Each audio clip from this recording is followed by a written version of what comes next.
Monsieur le Président, Madame la rapporteure, Monsieur le rapporteur, l'action de groupe introduite en 2014 dans la loi est une procédure de poursuite collective qui permet aux victimes d'un même préjudice attribué à un même professionnel d'agir en justice ensemble dans le cadre d'une procédure unique pouvant notamment être portée par des associations sous réserve de remplir un certain nombre de conditions. Ce dispositif a d'abord été introduit en matière de consommation avec un encadrement très strict s'agissant des associations bénéficiant de la qualité à agir et de la nature des préjudices pouvant être indemnisés. Ce dispositif a ensuite été étendu aux litiges en matière de santé, d'environnement, de protection des données personnelles, de discrimination au travail et de location de logement. Ainsi, une mission d'information a été mise en place pour suivre la mise en pratique de ce dispositif et les conclusions présentées en juin 2020 ont été bien décevantes.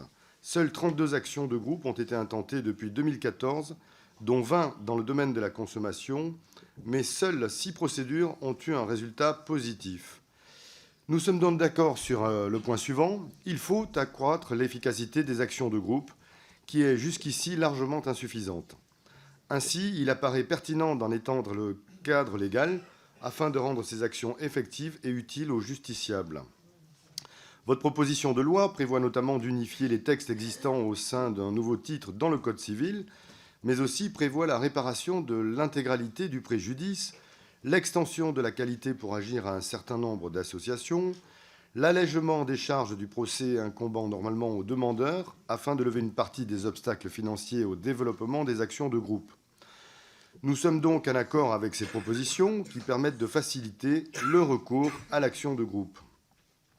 En revanche, nous sommes défavorables à un certain nombre des amendements déposés par les rapporteurs eux-mêmes et qu'ils nous présenteront dans quelques minutes. Ces amendements vident de son essence une partie de la proposition de loi déposée, en s'étant visiblement inspirés de l'avis restrictif du Conseil d'État et pour certains semblant même avoir été rédigés directement par les entreprises.